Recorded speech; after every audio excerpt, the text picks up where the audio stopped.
Hello, ladies and gentlemen. I hope you guys are doing fantastic today. How are the pierogies? Were they good?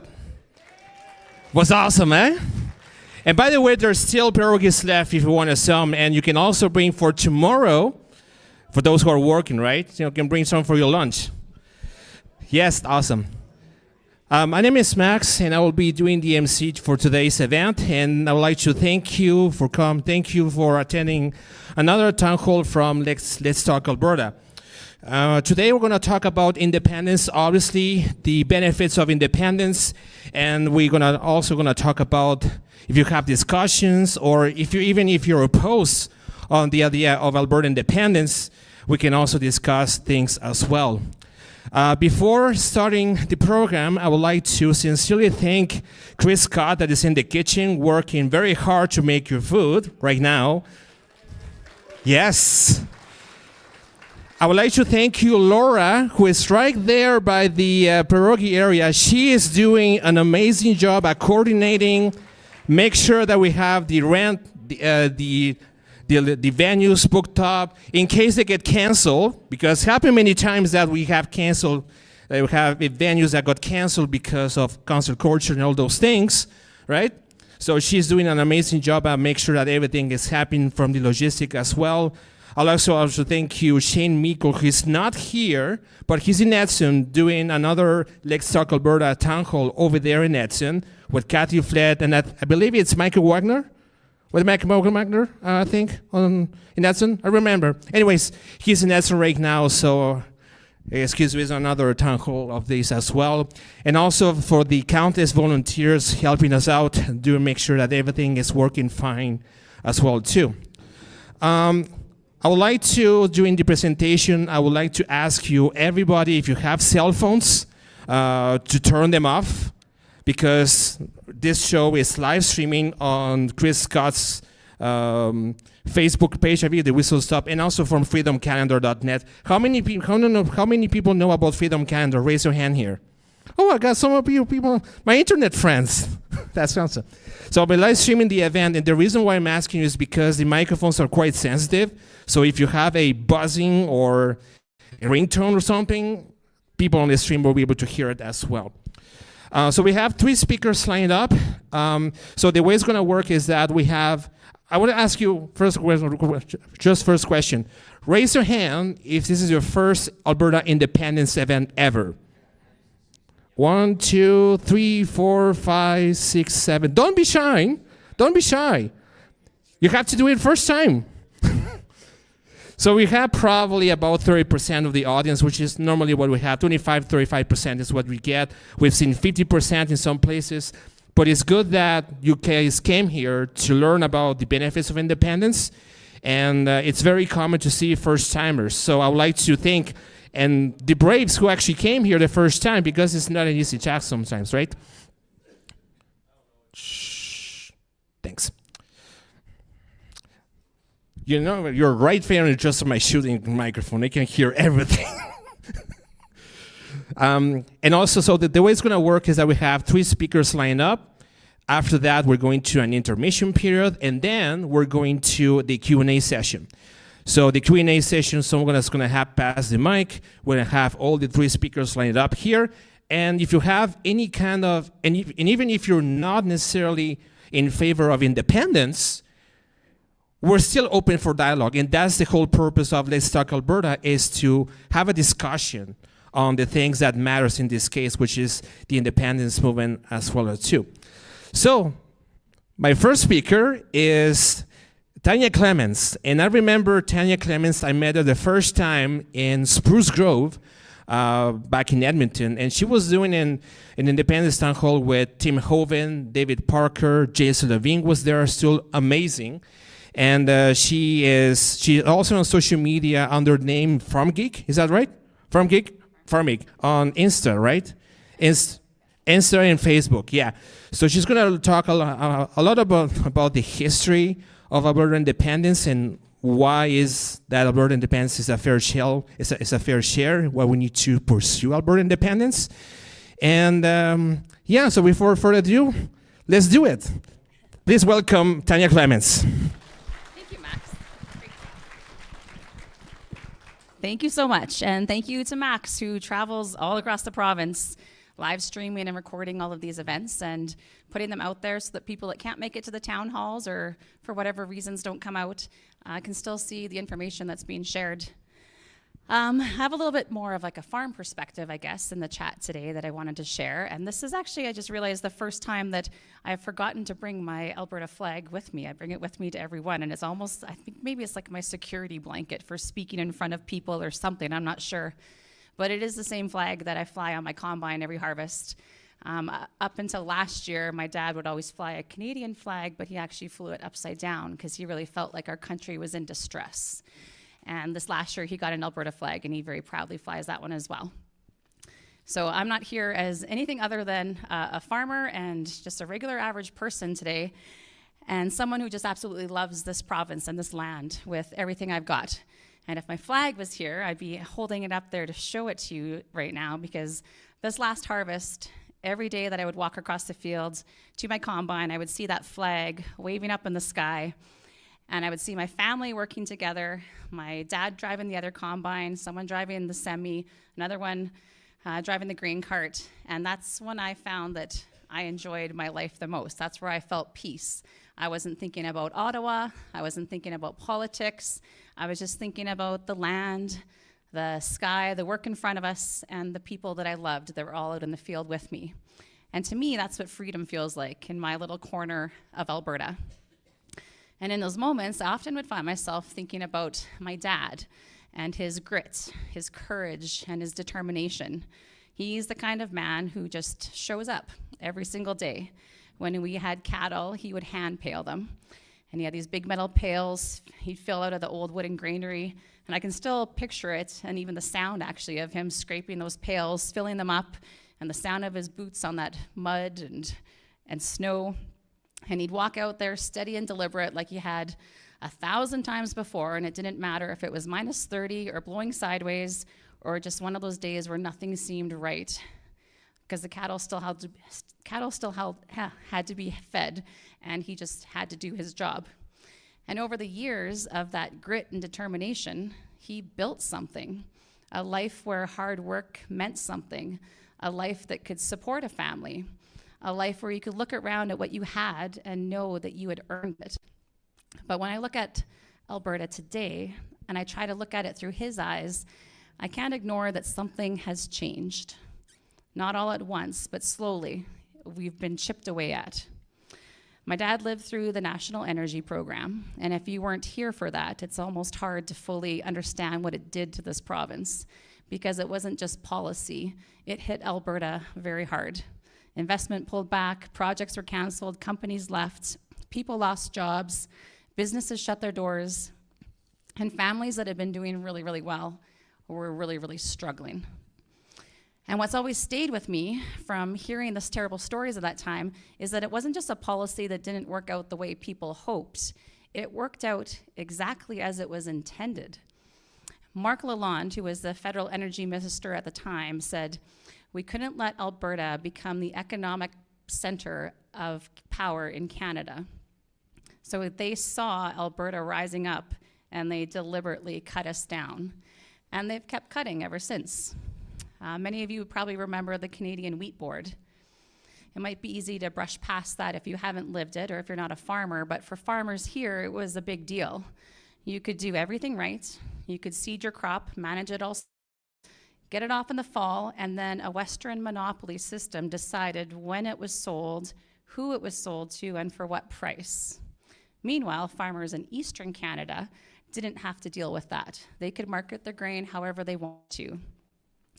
And eventually, a courageous group of farmers, including my friend and former MLA Rick Strankman, had the audacity to load up their grain and take it across the border to sell it themselves. They were arrested, taken to court. One of them was brought into their court appearance in shackles for selling grain that they had grown themselves. There were court cases and years of pressure, more farmers speaking up, and eventually it became really hard to justify why Western farmers were being treated differently than the rest of the country. And over time, that pressure built to a point they couldn't ignore anymore. And in 2012, it was Stephen Harper who finally removed the single desk monopoly. and Western farmers were allowed to finally market their own grain. This story I tell you because it happened because people were willing to step outside what was expected of them and take the risk of pushing back. And when I look at Alberta today, I recognize that same feeling, the sense that decisions are being made farther and farther away, and we're the ones living with what comes from them. You see it in fuel prices climbing, in carbon taxes layered onto everything. You see it when fertilizer prices double from last year, and a decision made somewhere else affects the cost of all of our inputs. Even things that seem far removed, like for example, the tariffs that they placed on Chinese EVs. And that came back and hit Western Canada with the retaliatory tariffs on canola. And after a while, it stops feeling random. It feels a bit targeted. It feels like no matter how hard you work, you're pushing against something that you don't actually control. And when you step back and actually look at the numbers, it explains why. Since 1961, Alberta has sent over $800 billion more to Ottawa than we've received back in terms of services. That's now upwards of about $28 billion leaving this province every single year, or roughly $6,000 per Albertan. Or for a family of four, $24,000 that is sent away, that has lost services for your family. We see estimates reaching into the hundreds of billions and even trillions of dollars when you look at the multiplier for the pipeline cancellations and the investment that's left this province. Restrictions on our energy sector cost Alberta about $26.5 billion every year. And that's like a whole lot of billions that I just said, and I think we kind of lose track a bit about what $1 billion is when we talk about government waste and taxes. I think we're very disconnected from the scope of that money. So let's imagine for a second that the government decided to collect the $28 billion that Alberta overpays every year directly from each Albertan in $20 bills. So one day, a semi-truck shows up with a big shipping container behind it, and it comes to your door and asks for your share, your $6,000. So you go to your stash and you count out 300 $20 bills and hand it over. And then they say, oh wait, we need that from your husband or your wife as well, who then counts out 300 $20 bills. And then they go to each of your kids, and then to your neighbors, and every single person in your community, and eventually across the entire province. By the time they're done, every 2 shipping containers of $20 bills is $1 billion. So at the end, they've got 56 shipping containers full of the $20 bills from Albertans. And they start driving away, and you wave them off or you give them the finger, and half of those shipping containers go directly to Quebec. So imagine what that money could do if it actually stayed here in Alberta. And yet, even when you talk about the billions that are leaving, many people still ask, can't we fix this from within Canada? And that's a fair question, but we need to look at it because honestly, we have tried. This is not something new. From the very beginning, in fact, Alberta was never meant to be equal. In 1904, Clifford Sifton, who was the federal minister responsible for bringing Alberta into Confederation, said it, and this is his quote: "We desire that the great trade and wealth of the prairies shall go to enrich our people in the East, to build up our factories and our places of work, and in every legitimate way contribute to our prosperity." That wasn't about Alberta's prosperity, that was about using Alberta as a colony to fund Ontario and Quebec. Because unlike the other provinces, Saskatchewan and Alberta didn't get to negotiate our way into Confederation. We were just told how it was going to be. It took us actually, in fact, until 1930 with the Natural Resources Transfer Act for Alberta to even gain control of our own resources. And then in 1947, with the Leduc oil discovery, Ottawa really started to take notice of us. And eventually this leads us to the 1980s with the National Energy Program, where Alberta was targeted to lose billions. Later on, in the 80s and 90s, we had the Meech Lake and Charlottetown Accords. Both constitutional reform attempts failed. And I'd like to explain why, because I just learned this in the last couple years from listening to Dr. Modry speak actually as well. Not something that they always teach in school. In order to open up Canada's Constitution, you need to clear 4 hurdles. And the first hurdle is you need to have 7 out of 10 provinces in agreement, representing over 50% of the population. Ontario and Quebec have 60% of the population, so you're definitely going to need one of them on side. So that's looking pretty bleak right now. The second hurdle is you need to have a majority vote in the House of Commons. If you happen to pass that, the third hurdle is you then need a majority vote in the Senate. And if you somehow miraculously got through those 3 hurdles, the fourth one is a killer because Quebec basically has a de facto veto vote. So let's be honest, the chance of forcing a constitutional change, such as removing equalization payments, is pretty much 0. And then came the 1990s and the Reform Party. It was born out of Western frustration, and people here felt like we didn't have a real voice in Ottawa. So the idea was simple: we're going to fix it from within. They pushed for Senate reform, better representation, more accountability, and they gained a lot of support here in Alberta. But when you look at it now, we're still having those exact same conversations. Then skip ahead to 2001 when we had the firewall letter, where Alberta's own Stephen Harper and Ted Morton and some others demanded that Alberta control pensions, policing, and taxation. Does that sound familiar? Because 25 years later, we're still asking for the exact same things. In 2019, we had the Fair Deal panel, where Albertans asked for fairness, and again, Ottawa just shrugged. And then in 2021, we had the equalization referendum, where 62% of Albertans voted to abolish equalization, knowing, though, that this requires opening up the Constitution and knowing the insurmountable hurdles for Alberta to do so. I'm pretty sure that Ottawa just laughed at us and then carried on. So the point of this is that it's not that we haven't tried. We've been trying for over 100 years. Every time Alberta tried to fix this confederation from the inside, the answer was the same: no. So maybe it is finally time to try something new and bold and courageous. And that's where I come back to my dad again, because he didn't spend his life waiting for perfect conditions or all the answers or a perfectly laid out path for him to travel. He called on his grit, and he worked with what he had, and he built something anyways. And now I look at my kids and I think about what they're stepping into. Maybe Forever Canada is right, and that doing nothing feels safer, but it isn't neutral.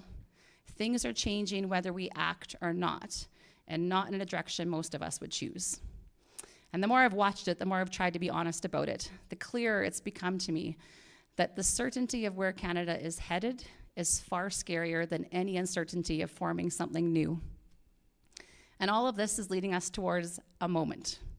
One moment, referendum day, when Albertans walk into a polling station and are handed a ballot that asks a question that no generation before us has ever been asked in Alberta. And I've thought about that moment a great deal. And even now, I get goosebumps on my cheeks when I think about it. Walking in, taking that ballot, and stopping for a second before you mark it. Because in that moment, I hope you'll realize what it actually represents. More than just your opinion, more than just a vote, it's everything that brought us to that point. It's thousands and thousands of people, thousands of canvassers, decades and decades of effort. People like my dad, who showed up every day and built a life here. Or people like my friend Rick, who were willing to stand when something didn't feel right, even when it cost them. People like the thousands of petition canvassers giving so much of their time to collect signatures in the wind and the cold and the snow of Alberta. People who gave everything to fight for our freedom. And all of that comes down to one mark on a piece of paper. And I think in that moment, there should be a pause. We should all pause long enough to really take it in, to understand what's being asked, what it means, and what comes next. Because a moment like that may not ever come again in our lifetime. So when that day comes, October 19th, 2026, and you're standing there with that ballot in your hand, just stop and sit in the reverence for a moment and really understand what you're part of. Because when I picture that moment, I know I won't just see a ballot. I'll see that field and that flag moving in the wind above my combine, and I will think about the life that was built here and the life that still could be built. So thank you so much for coming today, and may Alberta be forever strong and free.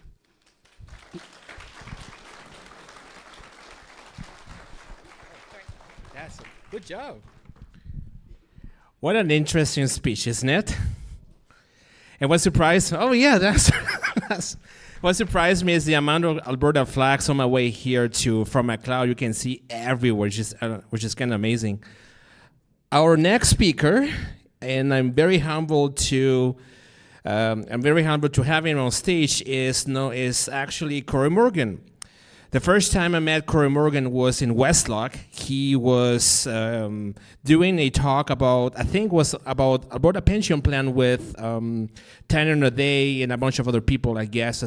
And he has a stand of this book, the Sovereignist book. We can actually get on the back, and still, how many books do we have? 3 left? 1 left. Oh my goodness! So who is going to be the lucky one going to get this book? And he is a senior columnist for the Western Standard, and he brings lots of experience with campaigning, how to convince people who are essentially in the middle of the independence movement, who are undecided but decided, kind of in the middle. And he brings lots of experience with the media aspect of things. So without further ado, let's welcome Cory Morgan. This guy is smart, way smarter than I am. Thanks, Max. So as you can see, I'm not an AI generation. Yeah, he is. I'll get into more of that in a minute. It's getting kind of weird and frightening out there. If you were wondering, my pronouns are he, him. But I'll answer to pretty much anything. Hey, you, whatever. There's another names my wife calls me I won't mention up here. And I'm on permanently ceded land as per Treaty 7. That's the acknowledgement I have for tonight. So these meetings have been going fantastic. It's just been great. I can't thank Chris and Max and Tanya and the volunteers and people who've been putting this on enough. I have been doing this for quite some time. I had been taking my books to those, the Sovereigntist Handbook, and I'm still underestimating the turnouts at these events. So I don't know how many it's been now, and I just got sold out. I mean, it's a good problem to have, but I just can't order them in fast enough to keep up. So it's a good trend. And I've for some of my history, I won't give the whole biography, but let's say I've been stubbornly at this for a long time. I started the Alberta Independence Party back in 1999 when I was 29 years old, and blew it up about mid-2000, as we tend to do as inexperienced, crazed politicians. But learned a heck of a lot at that time and since then. I've been watching independence closely for pretty much all of my adult life and supporting it. But I've never seen it like it is now. We've had the ebbs and flows. We've had the rushes. We've had these times when Albertans have become infuriated and they're ready to go, and they spawn some parties, and there's a bunch of editorials and there's a bunch of public meetings, and then 8 months later we kind of just go back to normal. And we've done that over and over and over again. But this time something is different. In fact, it's not even just staying stable, it's growing. As Max checked out right at the beginning, and we're seeing this at every one of these meetings, we're seeing new faces at them. It's not a bunch of us, same old characters getting together, scratching each other's backs and crying on each other's shoulders. It's new people saying, I've had enough, I've got to find the new alternative, and I'm going to come out to one of these meetings and find out what it's about. We've never had a ground organization like we've seen now. People are engaged in a way like we never did before. We almost accidentally fell into, I think, the perfect formula to make this actually take root and be organized, because we have no René Lévesque, we have no particular central figure that's been pulling all this together. It's actually just been a movement of thousands and thousands of Albertans who have come to the same conclusion and are working towards bringing that end, which is an independent Alberta. And the petitioning process has given a perfect exercise just to get people together, get them signing up. Over 7,000 people signed up, gave their ID, registered just to be canvassers to get the petitioning going, to get a referendum going. Political parties have won provincial elections with a quarter of that many members. That's an impressive amount of people. If they've gone to that much trouble, and I've seen them on the highways in the roaring wind. I've seen them in the cities where they're getting abused, literally spit at. A guy had a cigarette butt pressed in his face. This is going to get ugly, guys. Most of the interactions have been positive. Most people are pretty good, even Federalists. Most of them, at least, they'll just grumble and move along. But unfortunately, there are going to be some lunatics. There's going to be some triggered people. And we're going to deal with that. And as this gets closer to reality, as the Federalists realize that this is real, this can't be dismissed anymore, this could happen. It better happen. It's up to us. They're going to fight harder. They're going to fight dirtier. And we've got to be prepared for that. This, part of the reason it gets like this is because a lot of what we're asking for, a lot of what we're looking to do is emotionally based. It triggers a lot of strong feelings with people. We can make the economic case for independence. That's the easiest case in the world. That's a balance sheet. And it shows very clearly that we're going to be economically better as an independent nation. But getting past that emotional connection to the concept of Canada with a lot of people is difficult. I mean, not everybody votes like a computer. We aren't rational beings when it comes to that. An emotional vote for a no is still a vote for a no. And it means we can't counter those people's feelings by just printing out sheets and showing the economics or showing some of the better freedoms in other countries and things like that. We need all that information, but we need to connect with those people and make them reevaluate their connection with what they thought Canada was. And that takes one-on-one conversations. That takes the volunteers that we have, the people that are coming out tonight. That takes going door to door. I've worked on a fair amount of campaigns before, and you notice even the most advanced and well-funded campaigns politically, still what do? Whenever they possibly can, they get their candidate knocking at every door they possibly can. Because the best way to move person, even if it's 30 seconds, assuming you've got a decent candidate, of looking somebody in the eye and chatting with them is going to move them more than a bunch of demon dial phone calls or emails or YouTube videos or paid advertisements or columns written by a blowhard like me. It's the one-on-one conversations. And I think Albertans are realizing that. There's been a number of reasons for that. A lot of things have happened. We're finally moving into that perfect storm. COVID was one of them. This is a negative that we can turn into a positive in a way. Because COVID woke a hell of a lot of people up. A lot of complacent people up. Realizing that we are vulnerable to an authoritarian government. We can suddenly get our businesses shut down, our kids shut out of school, our travel suspended. We can have a medication we may feel uncomfortable about coerced upon us. Oh, you had a choice. Yeah, you got a choice. You know, as long as you want to lose your job, never eat out, never meet with people, by all means, you have a choice. That's not a choice. I mean, that passed, that terrible period, and we've seen with that rear view mirror, court ruling after court ruling, oh yeah, I guess the government did overstep. Oh, I guess they were wrong. Oh, I guess we should drop those charges over there. You know, sorry about that, my bad. That's not good enough. There were no consequences for those who overstepped or profiteering. ArriveCan app, these guys made tens of millions of dollars out of COVID. And I saw the latest ruling years later, they might have to pay $40,000 in legal fees. Not a bad return on investment, isn't it? But it made people realize that the system is broken. The system is dangerous. And we are one more outbreak away from being locked down again because nothing has changed to stop that. And people have differing views since the pandemic. I mean, I differed with others. I got vaccinated. But I'm pro-choice. It never should have been pushed on anybody. It never should have been up to the point of passports. It should have been choices for individuals. And the choice goes two ways with that. And it didn't go two ways during the pandemic. I was infuriated watching our authoritarian government pushing things like medical choices, which are personal on individuals. And of course, there were thousands and millions of people around the world realizing this. But what are we going to do? So that woke people up. The next thing that came along, and again, I have, if you know me online, I have my differences with David Parker, but he did a very impressive thing.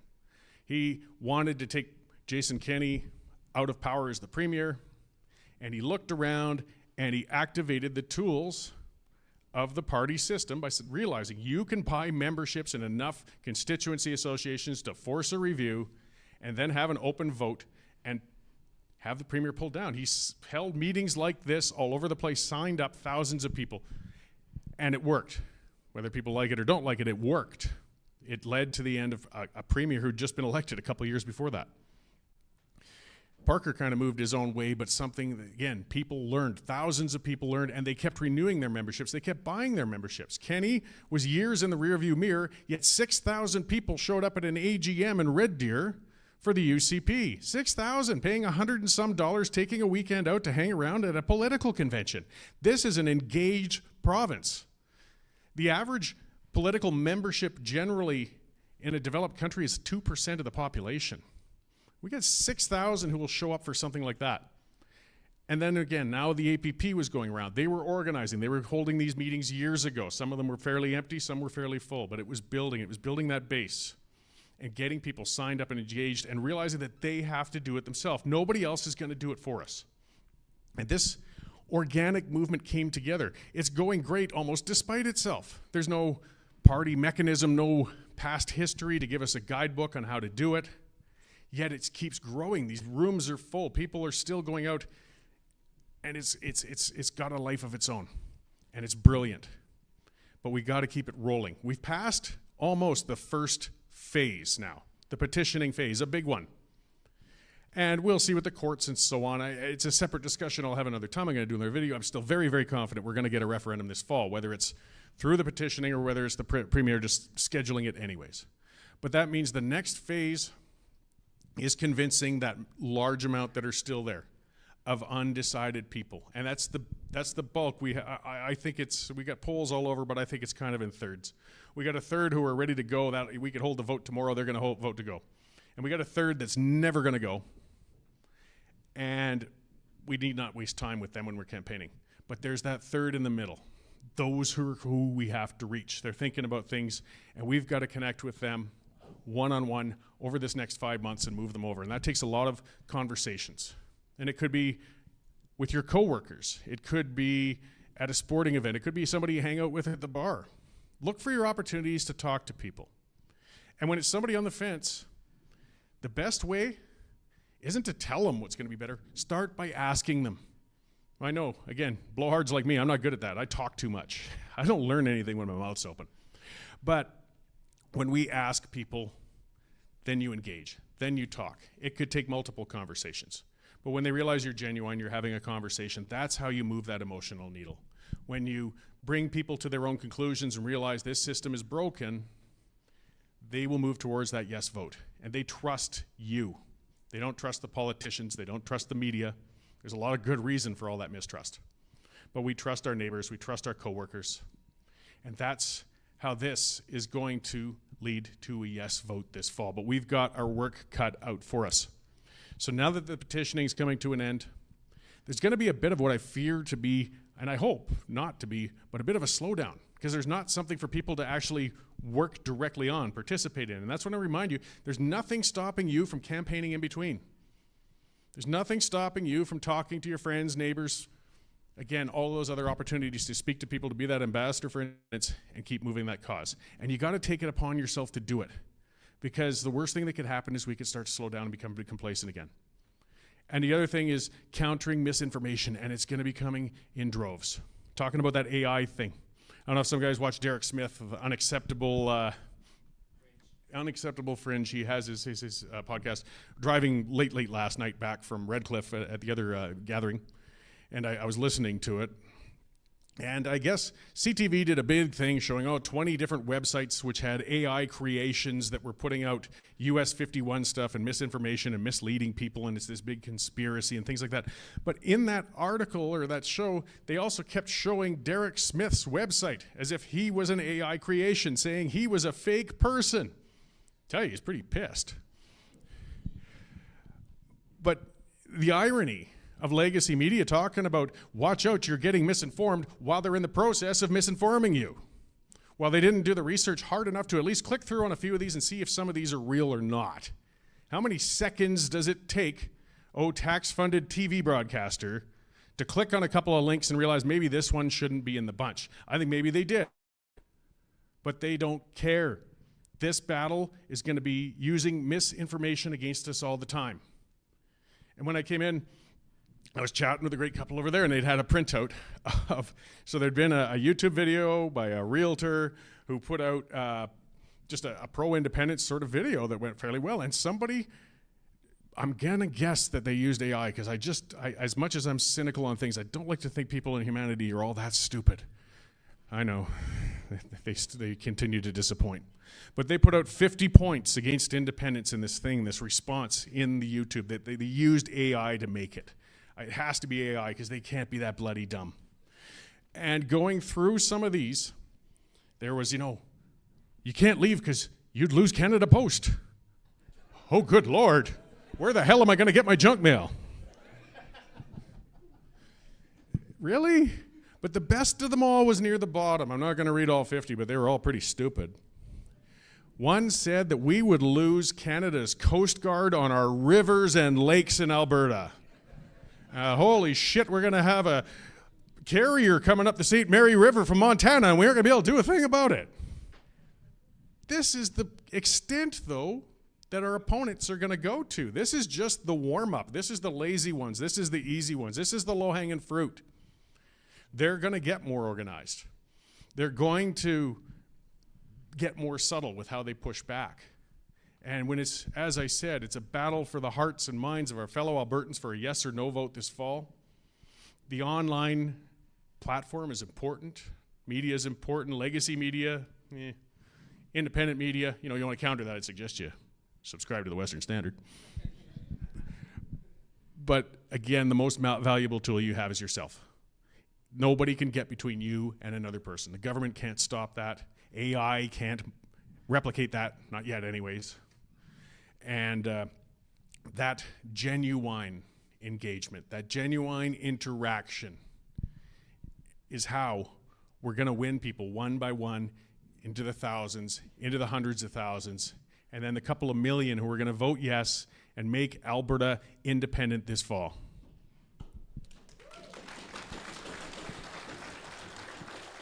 So I'll leave it at that, because Chris is going to come up and he's going to talk for a little while, and I look forward to the Q&A, because these are great engagements. People always hit with questions, good questions, not about coast guards on our rivers.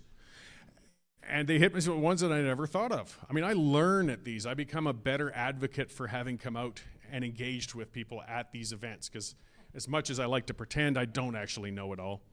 But I know a little bit more every time I come to one of these. So I look forward to the Q&A. And I'll hand the mic off to Max here, and he'll bring Chris up on stage. So thanks, guys. Good job. So thank you very much, Cory. Very interesting, his talks. Before going to Chris Copper, because I think, again, everybody's waiting for me, for him, right? What I would like to remind you that those tours that we're doing right now takes resources, takes money. We don't do this for free. Donald Trump is not paying us, and now we're taking the salary out of it. We're 100% volunteers, 100% grassroots. So somebody will have a bucket, just like church, so you can, if you feel compelled to donate any amount you might possibly think of. It's extremely important, because we're essentially touring all over the place. In fact, next week we're going to Gibbons, which is about 30 miles north of Edmonton, and Lloydminster out by the whale on Thursday. That was confirmed. So those tours takes resources, takes time. So feel compelled to contribute generously as you can. So we have the meat and potatoes. Oh, forgot the pierogies. Do we have pierogies left? Yes or no? Yes? I bet. Chris Scott. Thanks, Max. I'm gonna stand in front of this thing. Get this thing right out of the way. I feel like I'm hiding when these things are there. Is it just me? Did Max just call me a pierogi? Is that what that was? That was good. If he did, that was great. Well done. Well, thank you all for coming out. It's great to see so many people here. I was actually worried that it wasn't going to be a very big crowd, but I'm pleasantly surprised. Although, I didn't realize that the folks of Fort Macleod don't have Ukrainian appetites. You guys eat like Dutch people. Yeah, you're welcome. So there, like Max said, there is lots of food left. What we're going to do is we're packaging it all up to go. And if you want to take some home, throw it in the fridge. You can have lunch for the next week or share it with your friends, whatever you can chip in to cover that would be awesome because I cooked way too much food. Anyhow, I think most of us are here for the same reason. We're kind of moving towards the same goal. But before I assume that, I do want to ask, and please be brave, because it's going to change the way I speak. I don't make notes. I actually, this is all off the top of my head, and your feedback is going to change what I speak about tonight. I'd like to know, by raising your hand, if there's anyone in the room that's on the fence, who isn't sure how they want to vote if a referendum on independence happens. Don't be shy. Don't be shy. I know there's always at least one. Okay, well, then that changes how I'm going to talk about this stuff tonight. You're all convinced, so have a great night. No. Wow, you're clapping for me to leave. Thank you. I want to talk a little bit about Alberta sovereignty within a united Canada. Today I watched a press conference that Premier Smith delivered. And she was talking about some things to do with potential referendum questions on different things. And it occurred to me, now full disclosure, I'm supportive of Premier Smith. I like her. I think she's doing a good job. Don't agree with everything, for sure. But for the most part, I'm pretty supportive. But today, I was quite disappointed because there was a little part of me that believed that she wanted a sovereign Alberta within a united Canada. And I've believed this right from the beginning because that's what she campaigned on and we voted for her, so obviously we were supportive of that, right? But today, I heard her say that there was no appetite for Alberta to collect their own taxes. And there's no appetite for Alberta to manage their own pension plan yet. She indicated that if Albertans wanted this, that we had to do the work and make it happen. Well, let me tell you something. To win an election in this province is millions of dollars, correct? There's fundraising, there's volunteering, there's door knocking. It is no small feat. Do you know how much more difficult it is as an Albertan, as a citizen, an average everyday person? Do you know how much more difficult it is to advocate for any type of position, let alone a constitutional one? Do you know what kind of hours and resources that takes? Hundreds of thousands of dollars, millions of dollars out of our pockets. Hundreds of thousands of labor hours, volunteer hours to do it. So what I heard the Premier say was, if you want an Alberta pension plan, now she knows that it would benefit us, I know it would benefit us, and probably 90% of the people in this room, and probably close to 90% of the UCP know that an Alberta pension plan would benefit us tremendously. It's just a math problem. It's not difficult. But she said, if you want it, you have to make it happen. I'm not going to do it. And that really kind of irked me. I'm here in Fort Macleod instead of at home with my son. I'm traveling around the province. I have been for years. I've taken little breaks here and there. I'm going to be traveling across the province for the next however many days until October, middle of October, away from my family, missing things. I'm at the time of my life where I'm starting to realize the value of time. I look back at the time I lost with my kids for doing stupid, selfish things that we all do. You know, we want to go do this and we don't take our kids, or we want to go do that or whatever. And I realized that the price I paid for that was, in hindsight, it's more than I would have paid had I known. And now we're being asked to give up more of our time. The government's not going to do it for us. They're not going to run any kind of campaigns to advocate for positions that would benefit Albertans, except for a few. One that they're going to run campaigns on, I think, is an Alberta Immigration Department, Alberta Police Force, and there was one other one I can't remember, potentially. But these other ones that are important to us, an Alberta pension plan will put more money in your pocket. I don't care what you feel about Canada Pension Plan. I don't care what you feel about Canada. The math says it would put more money in your pocket. An Alberta Revenue Agency would completely turn the table and lay the foundation for a sovereign Alberta, which is what the Premier is advocating for, sovereign Alberta within United Canada. But they can't even advocate for the basic things that lay the groundwork to do that. How can Alberta be sovereign within a United Canada if we don't even collect our damn taxes? How can Alberta be sovereign within a United Canada if we allow the federal government to collect taxes on our behalf? That's how it goes. They collect Alberta taxes. The only thing Alberta collects is Alberta corporate tax. They take it, and then by their infinite compassion, they give it back to us in the form of transfers, with a little off the top. A lot of times they send us back money with strings. Not too long ago, they said, well, Alberta, we're going to give you $1.5 billion or something like that. It was a big number for health, because we believe in your health, the health of the people. But the only condition is, now keep in mind, this is our money they're giving back. The only condition is that you, Alberta government, have to give us all the health records digitally from now forever for all the citizens. We want to know what shots they took. We want to know when they went to the doctor. We want to know everything. That's our money.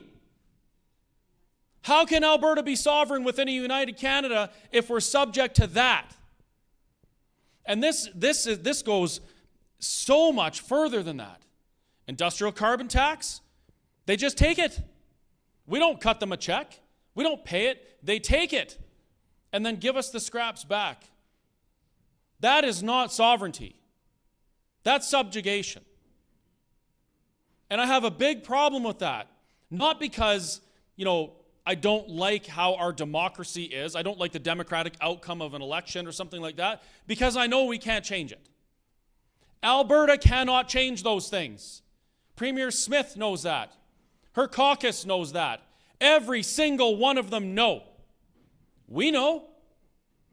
We know as Albertans that if the election is called at 8:09 and our ballot boxes haven't even been delivered to the counting stations yet, we can't change it. That's not sovereignty. The idea of a sovereign Alberta within a United Canada is a myth. It's crap. It's political maneuvering because our politicians are not bold enough to do the things that need to be done. I might sound a little bit fired up right now, and it's because I am. I've watched Premier Smith do some things like stand up for kids and stand up for parents. I watched as she put herself out there and she took the rotten tomatoes from the lunatics that want to groom our kids and take away parents' rights. I watched her bear that burden almost alone. It's not her caucus that does it. It's not the deputy ministers. It's her. She stands and takes the rotten tomatoes. And I was proud of her, so proud, and I still am proud of her for a lot of things. But to watch our government fail to do the bold things that need to be done, even to achieve what they told us they wanted to do, that is disheartening. Very much so. Sovereign Alberta within a United Canada. Don't even collect our own taxes. Not going to manage our own pension plan. Going to continue to allow Ottawa to milk Alberta and give back scraps. Jason Kenney, he had a debate with Bruce Pardy, Professor Bruce Pardy from Ontario, and he indicated that Albertans just need to be happy with the incremental gains. An incremental gain is a crumb. You Albertans need to be happy with the crumbs that you get from the federal government. Well, I'm not happy with that. You want to talk about sovereign within Canada? Quebec has an entire group of bureaucrats. My friend Benoit says it's like 600 people that sit in Gatineau, across the river from Parliament, and they look at every dollar that goes out of Quebec, to the federal government, and they make sure that every dollar comes back as a service. We don't even collect our taxes. And what do we get for this? What do we get for this $600 billion contribution to the federal machine that is Canada? Our ballot boxes don't even get opened. And we have to live with a federal government that we did not choose. We did not advocate for. We were completely opposed to. I am so thankful to see rooms like this filling up over and over and over again, even though people are starting to get exhausted with this. I'm exhausted with this. I don't want to spend any more of my time doing this. I want to spend time with my family. I want to grow a garden. I want to read a book. I don't want to have to read books via my car stereo as I'm traveling to an event to advocate for a better future for this province. I do it because it's necessary. Because there are other people who we actually elect and pay to do it who won't. That's why I do it. I don't want to. And I'm sure most of you, maybe, well, I mean, this is kind of fun. There's pierogies. But there's things we would rather be doing. We would rather be living our lives, correct? But for the last 6 years in this province in particular, and I'm talking like post-COVID, we have been attending meetings like this just about weekly. There's been lulls where we've had an open summer, open for good, and there's a stampede and we go do something fun. But I haven't been fishing in 5 years. People are exhausted and you're still coming out. And it's not just Fort Macleod, this is everywhere. We're doing this because we know there's a better way. And this is why I'm so hopeful, even though I sound angry. But I am a little angry, and that's okay. You're allowed to be angry, by the way. I'm hopeful because what we're doing has nothing to do with politicians. I'm not controlled by a politician. None of them tell me what to do. I don't have somebody that... Actually, I've had people offer to financially back this tour. It's expensive. Do the math. It's about $2,000 per event. We want to do 250 events. It's $500,000, right? I've had people say, well, we're going to give you this big chunk of change, but we want to make sure that you talk about this or you do this. No, not interested. I'm not for sale. Nobody handed me money and said, Chris, go out and advocate for this for me, like politicians do, with many other influencers, by the way. You think those influencers that are popping up in other provinces, constantly crapping on Alberta and Alberta independence, telling us we can't because we'll lose our airports or whatever, do you think that they're doing it because they want to? No, they're getting paid to do it. And here we are, coming out for supper, paying for it ourselves, advocating for a better future because the politicians won't. That's why this is working. That's why this movement is growing. Cory Morgan and I, we did a tour called Ambassadors for Alberta Independence, or Alberta Independence Ambassadors, something like that. We want to create disciples for Alberta independence because that's how this is won. It's not by me coming up and venting about a news release that I saw that's going to turn this. It's you folks that are going to do it. We need to create disciples. We need to create ambassadors that bring this message out into their communities, to all of the people in the communities, every Albertan, because they come here. We went and we did that at times when there was, we did one in Fort McMurray, there was 14 people. 14 people! We flew up there. It cost us thousands of dollars. And we spoke to 14 people about how to be ambassadors for Alberta independence. And 4 of them at least only were there because they wanted me to advocate against the Premier. 6 years and you're still showing up and it's growing. And we have a referendum in the fall. I didn't think we were going to have a referendum in the fall. Last year, just prior to the election, the federal election, that we all remember, where the elbows just really elbowed Western Canada again. I was I had resigned as the CEO of the Alberta Prosperity Project, I believe the last previous October or November, something like that. And it was out of necessity. I was exhausted, I was broke, I couldn't be away from my business anymore, and somebody else needed to take up the torch. And they did. And that was all fine. But it was kind of a lull. We were back to our lives, just doing our thing, thinking that someone was going to come and save us. Who was going to come and save us? No. Who did Albertans think was going to come and save them? Who filled stadiums with people that thought Alberta was going to be saved if we just elected this politician? Pierre Poilievre, the best apple eater I've ever seen in my life. I have nothing against him. But we were in this lull because we had this idea, this misconception that's been programmed into our brains that somebody was going to come and save us from what we had to work to save ourselves from.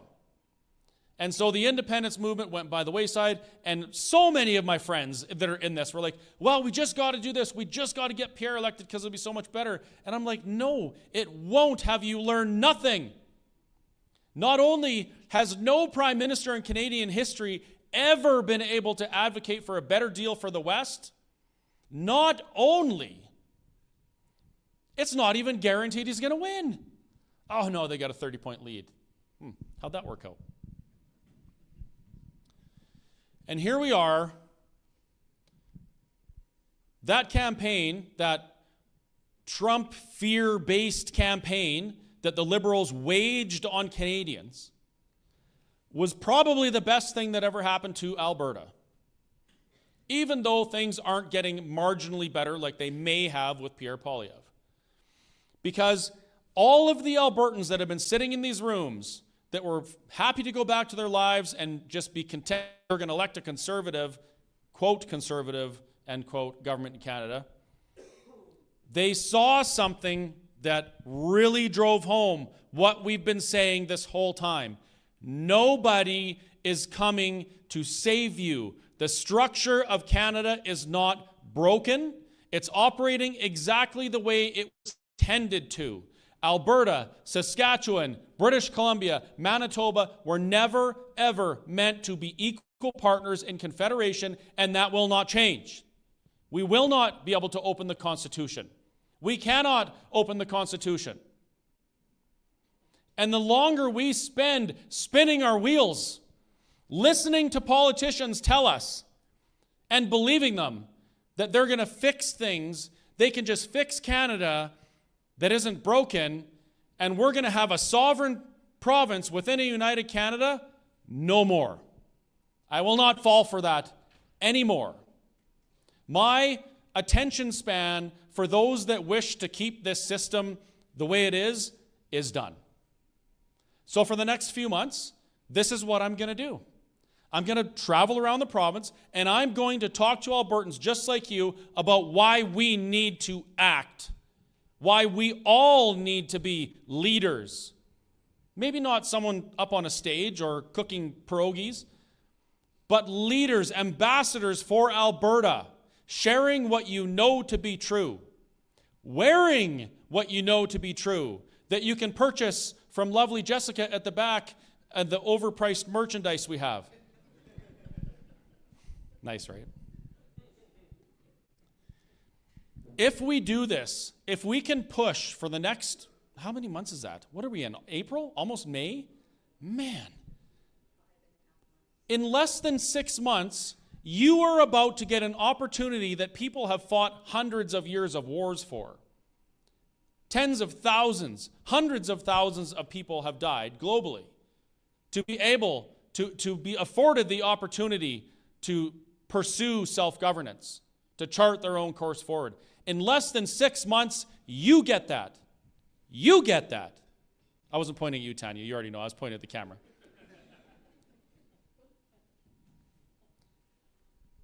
And it only matters if we get to work. I really hope that there are some folks here tonight that are on the fence. I hope that there's some people that are opposed to my opinion. We had some last night in Red Cliff, and it was fantastic. Some people who we've really chirped at each other on social media. because it's easy to do that, right? I mean, it's not a human being, it's just a screen. So you can call them whatever you want, back and forth. They were there. They wanted to hear what I had to say. I shook their hands. We had a conversation. We left like human beings. It was pleasant. Maybe they still don't agree with me. I still don't agree with them, but we got to do that. And this is the starting point for the change that we all want to see as Albertans. As Albertans who believe that we should be making our own choices. So when I say, we need to create ambassadors or disciples for Alberta independence, that is the truth. All of the biggest cultural and societal changes have all been multi-level marketing. I'll tell you, you tell two people, they tell two people, they tell two people. Next thing you know, you have change. This is not a go to a meeting, go home, sit on the couch, and watch TV. This is a go to a meeting, learn something. Really learn something. Get to understand even a couple of these points. Go home and call somebody. Get on the phone and share with somebody what you learned. Get on the phone and ask somebody, what did you think of Smith's speech today? What did you think of her talking about not doing an Alberta Revenue Agency and ensuring that Alberta will never be sovereign within a united Canada? What did you think about that? Maybe it's a forever Kanakistan, China-Canadian, I don't know, a forever Canadian person. Maybe they're opposed to Alberta independence because they want a sovereign Alberta within a united Canada because of the emotional attachment, the patriotic attachment to the red and white flag. Maybe now that's their turning point. Not just the MPs that have crossed the floor and ensured that we had a majority government that's going to implement some of the most tyrannical policies this country's ever seen. Start talking to people and be bold about it. You are no longer the fringe minority. You are no longer a dirty separatist. Your opinion about Alberta's future is no longer something to be looked or talked down upon. Those that oppose the idea of an independent Alberta, they're proud to scream at people, to put cigarette burn marks in their faces. They don't have any kind of hesitation sharing their opinion that they want to remain subjugated like we are within Canada. Why are we so embarrassed and shy to share our opinion? That is over. The time for that is gone. The time for, we're not going to talk about religion and politics because it's impolite, is over. Because that's gotten us where we are today. That's why this is called Let's Talk Alberta. It's not called Let's Talk and everything's going to be pleasant and everyone's going to agree. It's called Let's Talk because we need to start talking. There's a big divide here. We have big problems. And if we don't talk about them openly and unabashedly, bad things will happen. I guarantee it. In my travels, I have met many people who have lost hope completely in the system, in the legal, plausible, and probable path to change. Completely lost hope. And that is a very, very dangerous thing. Because when somebody doesn't have hope, they do stupid things.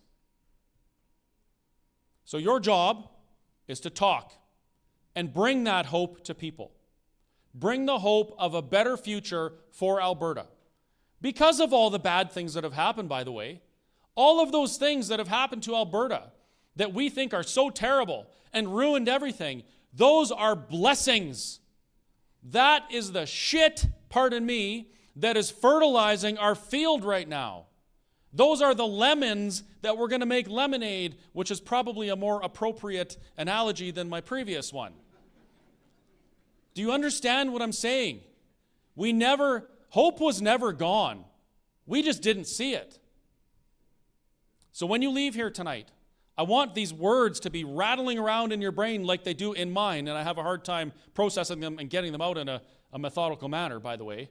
But I want you to be thinking about these things. I want you to be thinking about your duty to advocate for what you believe in. Your duty to be a disciple for a better future for this province, soon to be nation.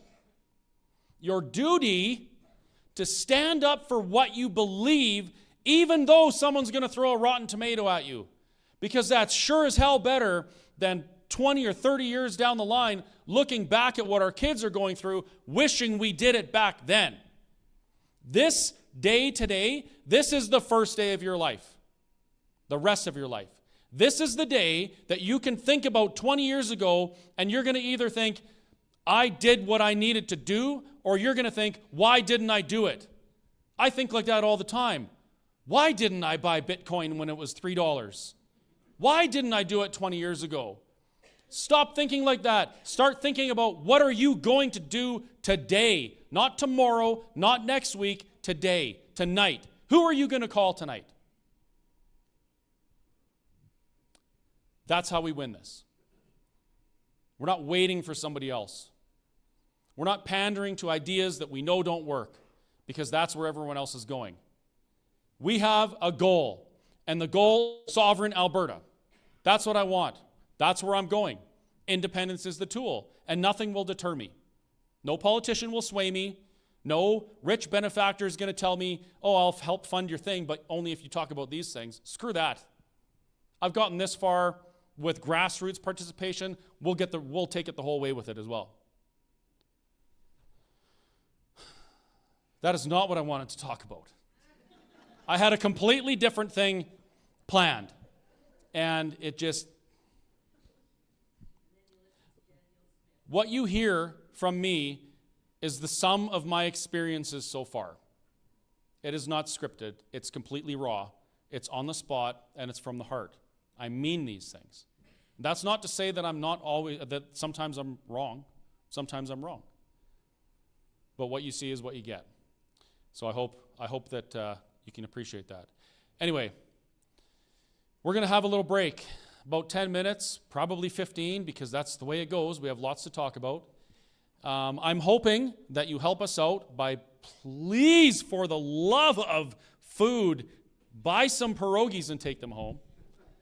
They're good. They're delicious, yes. They're really good. And then we'll come back and have a Q&A. And, maybe your questions are about how to talk to people about these things. Maybe your questions are about opposition points. There is no stupid questions. Cory and I think there are, but there really aren't. There are people that legitimately believe that the next day after a referendum, Alberta won't be able to have international air travel. There's people that believe that. So we need to talk about it. It's about talking. So have a break, be back in 10, 15 minutes, and we'll keep talking. Thank you.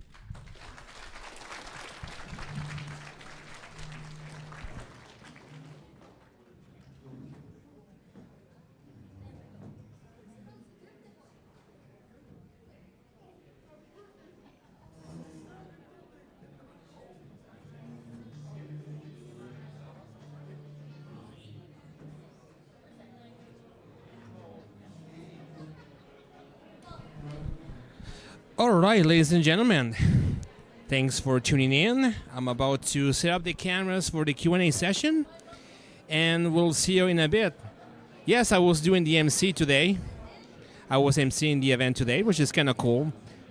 Yes, I was doing the MC today, so if you probably recognize me, and I have some internet friends who recognize me, which is kind of cool. So I'll be right back in a second, and I'll be back in a bit. I'm going to do some work on the stage, and I'll be right back. And thank you very much for the $250 contribution on Buy Me Coffee. $250. That was awesome. That was heart-touching. That's very cool. Okay, we'll be back in a second.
Oh, thank you very much for the $13.99 super chat. That's awesome. Thank you, Max, for the streams. Let's go, Alberta. Alrighty, that's the spirit.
So we have somebody who lose her wallet. We have a registration documents here. So whoever has the following Alberta plate, Charlie Mike Foxtrot 7364, we have your documents in here, your wallet and everything. Thank you very much.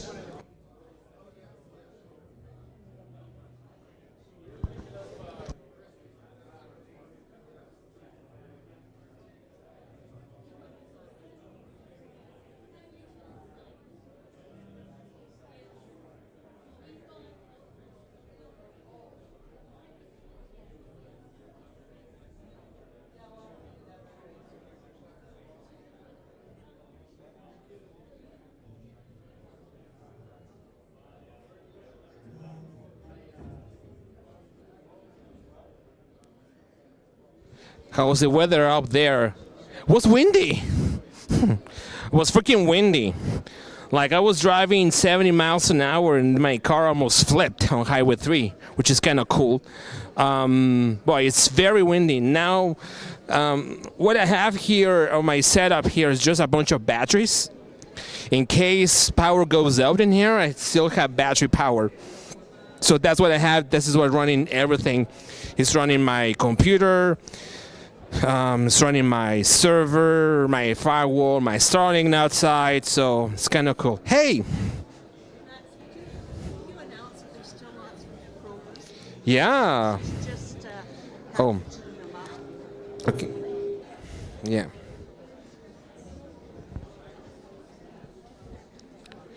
I was told that there are still lots of pierogies left.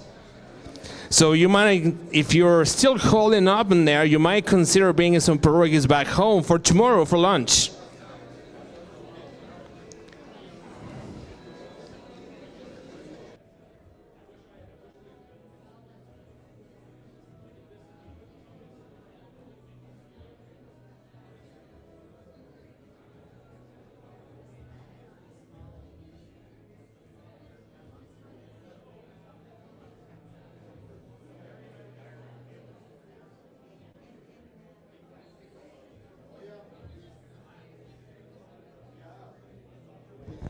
Max, you need a washroom rake. Done. It's done. That is 100% true. Oh, and thank you very much for the super chats and for the e-transfers and stuff. That was really helpful. So tomorrow, I think I don't know what I'm gonna do. I think I'm gonna do a live stream or something, but from home. Well, let's see. Depending on what time I get home, because I'm basically it's 5 hours from my place, right? So let's see here. So yeah, so tomorrow, next week I'll be streaming from Gibbons, which is not too far from my place. I'll be streaming from Lloydminster. If you have phones on, if you have people in Saskatchewan, tell them to come on Thursday in Lloydminster. Good call on the battery backup. I lost power at home twice today. Yes. Oh, Bunny, your husband is in Edson. How convenient is that? See, I got my 2 battery powers right here. It's running my Starlink, running everything. I'm on Starlink now because the internet and the cell phone here is so bad that anyways, just me ranting the usual way.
All right, ladies and gentlemen, we're about to start soon, so please get yourself seated. This is the 2-minute warning. So please get yourself seated. We're going to start soon. Please, and all the speakers, there's some tables, some chairs there, and 2 microphones for you. So if you know people outside, just let you know to get in. We're going to start very soon. And also bring some pierogies home.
Are we good to go? We good to go? All right, ladies and gentlemen, we're about to start the Q&A session, right? And Chris is getting warm up, I guess. So the way the Q&A is gonna work is that I will hold the mic, and I have a very specific reason why I hold the mic is because it's my microphone. Like I own the phone. I bought the phone. Anyways, and I will hold the microphone to you. So please raise your hand if you have any questions. I will run to you. I will hold the mic and keep please it short and concise. So who's gonna be my next one? Raise your hand. Don't be shy. Okay, I'm gonna start with over there.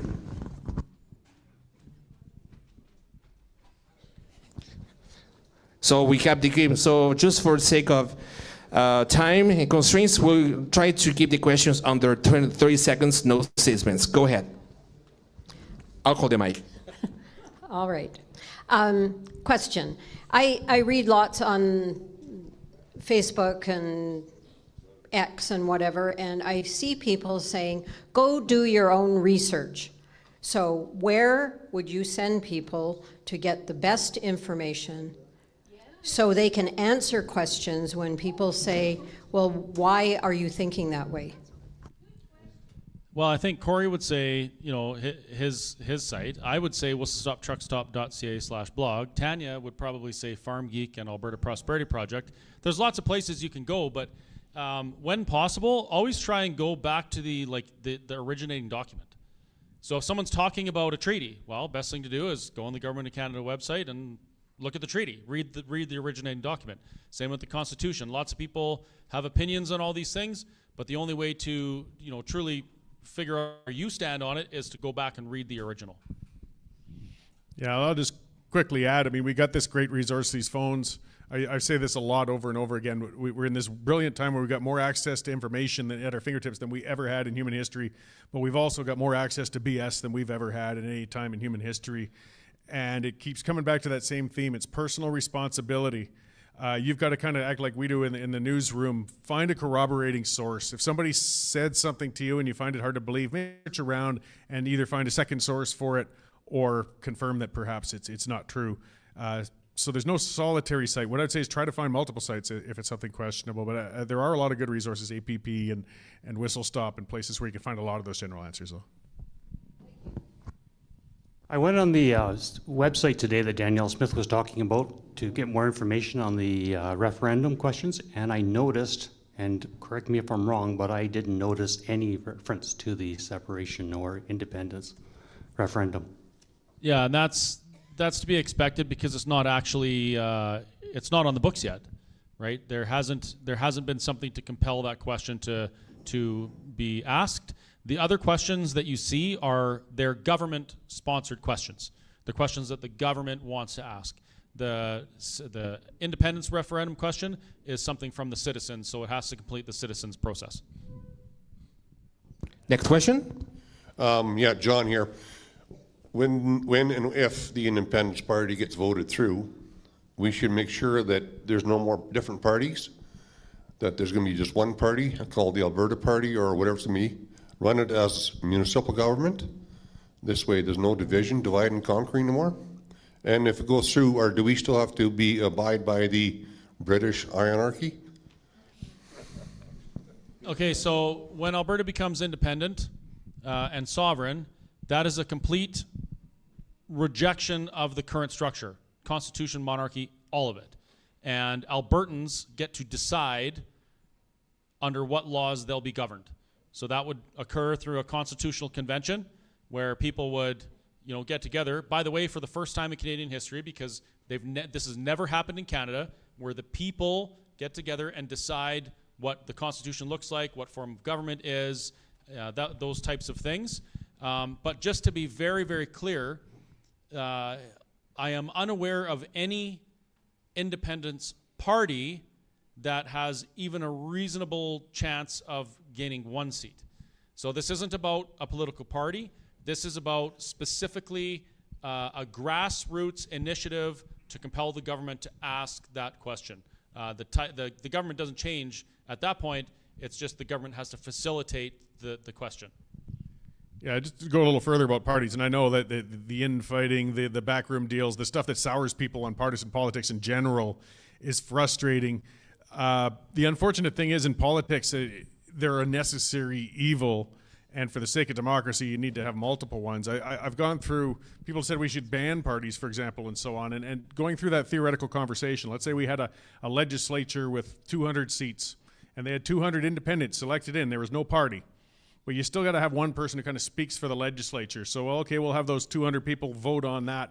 But there's 5 people got nominated for it. Well, how are we going to deal with that? Well, groups form around those 5 people.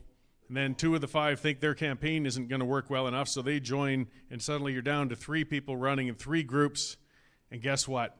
You've just formed 3 political parties, and that's just the way the system naturally evolves. We need better checks and balances so that the parties can service better or as well as they can, I guess. But I haven't been able to see a system where parties aren't there. The worst thing that happens is if you get rid of them, because then you get unofficial parties, which are even actually worse than the official ones, if that can be believed. Sorry? Why does the civil government work so well? Yeah, municipal. It doesn't work very well. I mean, maybe it's a little better down here, but you get like the city of Calgary or city of Toronto, and you see those guys going at each other and the deals they cut and the things they do behind closed doors. It's yeah, exactly. So that's what I mean, because then you get unofficial parties and alliances, and it's even dirtier actually than the ones that wear their allegiance openly like the other ones. So it's frustrating, though. I know what you mean. I'll answer why municipal government works better in some people's opinion. It's because municipal government is a figment of the legislature's imagination. Municipal government exists because of legislation. So we elect people, they write legislation that creates municipal governments. It's not a constitutional form of government. So the way it's worked is we would elect people based on how they want that legislation to look. So a municipal governance structure is more in line with what the people want rather than what was imposed on them. Does that make sense? Our provincial government and our federal government exist within the Constitution. Well, the Constitution wasn't written by us. The Constitution was written in England by the Crown and some Canadian elitists, and then that was imposed on us. Therefore, it's not something that we advocated for and asked for. The municipal governance legislation, in a roundabout way, is because we elect the people that create that. Does that make sense? Next question. Oh, hold on, Tanya had something. It's not huge, but just that there's going to be a couple, I know for sure, proposed constitutions that are being worked on right now. And they'll be coming out for people to get some feedback and to provoke some thoughts. So it's important for people to start asking those kinds of questions and thinking about what system of government do you want? What has worked globally in different parts of the world in the past? What's some things we could change? It's important to look at the mistakes that we've made in the past or the mistakes that have been imposed on us and make sure that we don't take those all into a new sovereign Alberta, that we're trying something much better than what we've had in the past. I'd be interested to know how many people in this room believe when they're in a group and the land acknowledgement is the introduction to an event, whether they would be willing to speak out to say that that was a false conception address, that the person on the stage is saying, we all here recognize that we are on Treaty 8, Treaty 7 property, blah, blah, blah, blah. I, myself personally, sitting in a crowd, I do not agree to that. I don't want to even partake in an event that has that. So I think we should all be comfortable in our conversations that we have after tonight to say that we recognize the land acknowledgements as false conception addresses, because it's being imposed on us. Now, if the person doing the land acknowledgement would take the opportunity to say, would anybody like to hear the land acknowledgement? I bet you everybody in the crowd, 2/3 probably, would put up their hand, no, we don't want to hear it. Yeah, I mean, people are getting sick and tired of land acknowledgements, just to be blunt. And that's why I kind of do my cheeky ones at events when I get to them. I think it was Max or somebody who, yeah, he cut out, at one event I did a land acknowledgement for about, 30 seconds. Oh yeah, that was awesome. And he put it out on video, just that short clip, and it had like 500,000 views or something. 500,000 views, that clip alone. And it wasn't, again, your typical land acknowledgement. It was me saying I live on my own private property that I paid a mortgage on, have a deed for, and I don't give a shit who walked on it 500 years ago. It was the ultimate the acknowledgement. That was awesome. But that appetite is there and people are tired of it. And at that presentation, I'll just go a little further. The land acknowledgements aren't harmless. They're dangerous. They're indoctrination. They're a repetitive cult-like chant, and they're trying to tell the next generation that they don't deserve to be here, that they don't have property rights, that they owe somebody else something based on their race, and they're odious and wrong in 100 different ways. And we have to start pushing back against these things, and we can't tolerate them. So how to do it is difficult. As you said, it's also insulting when a person stands in front of the room and says, I want the whole room to acknowledge what I'm saying here. Well, no, you're not speaking for everybody there. You're one person. All I can say is keep questioning it. I mean, I'm part of a rock and lapidary club in Calgary, you know, where that's where all the cool kids hang out in their spare time. And even in our monthly meetings of that, they do a bloody acknowledgement to start the meeting off. And it's just painful. But what do? You got to get through the board and go through that and try and shut it down. But I just say keep pushing back. Keep even, I say, mocking it. There's important things with treaties and so on, and we can respect those. And we can respect them without doing a stupid bloody land acknowledgement at every hockey game or kindergarten class start of the day.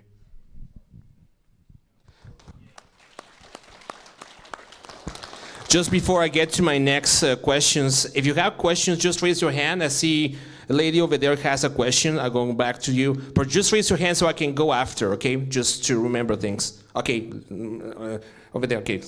Go ahead, sir. Oh, thanks, Max. You said there are no dumb questions, but this one you might think is a bit dumb. Wouldn't it be nice to kind of have Justin's plan of bringing all these new immigrants in and have it work against him? Is there any way we could target, I can't remember which one of you said, the emotional connection to Canada? They don't have any emotional connection to Canada, but they're here for economic reasons.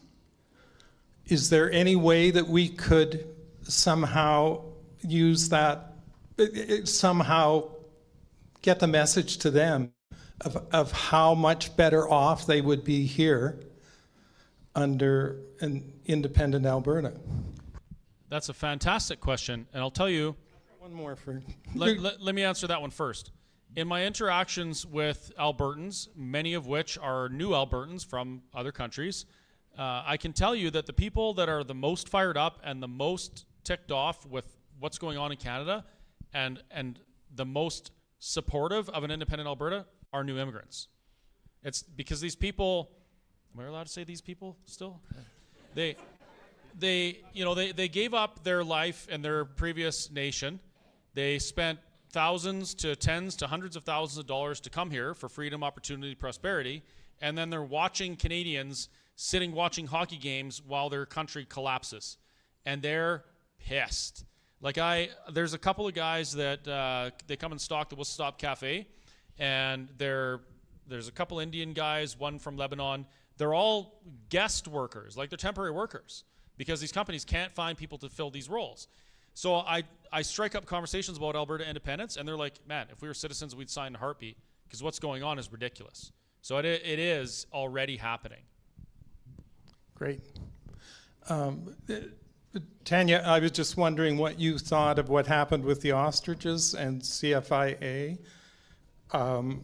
It's frightening. I mean, these people hate our beef cattle.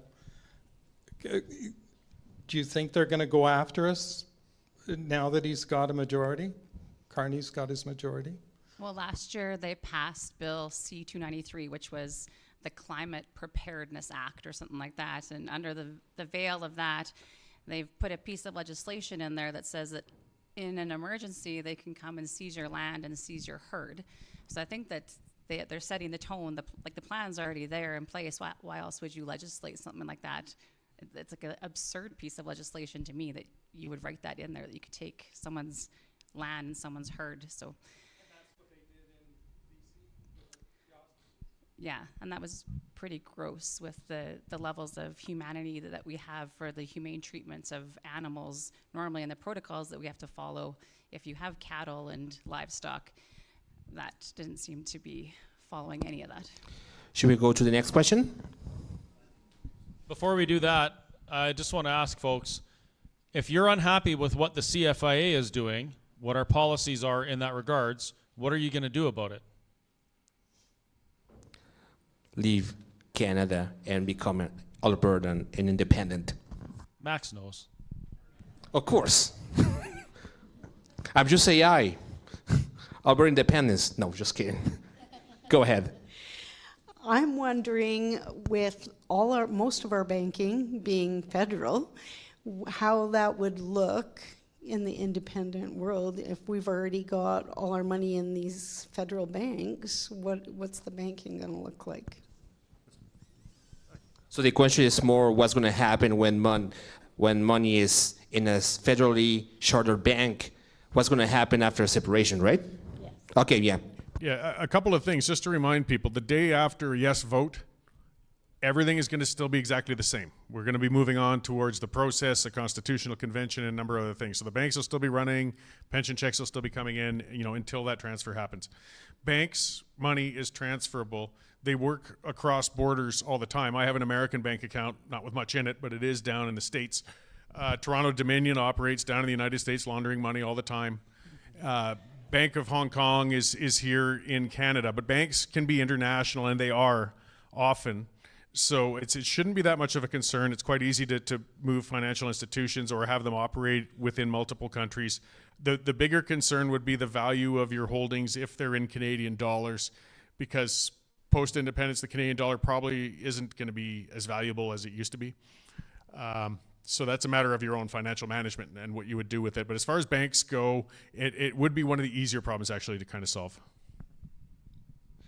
Before getting to my next question, if you have questions, just raise your hand. I'm going to go after my next gentleman here. Okay, just raise your hand so I can go after you. Just go my microphone. Okay, so that helps me a little bit. Go ahead, sir. First of all, I want to thank you guys for all your hard work. And I'll hold the mic. okay, sorry. So, and the gentleman that mentioned earlier about the new immigrants to Canada, I'm one of those dirty immigrants that came from the UK 18 years ago, and I escaped the UK when it was basically where you are now.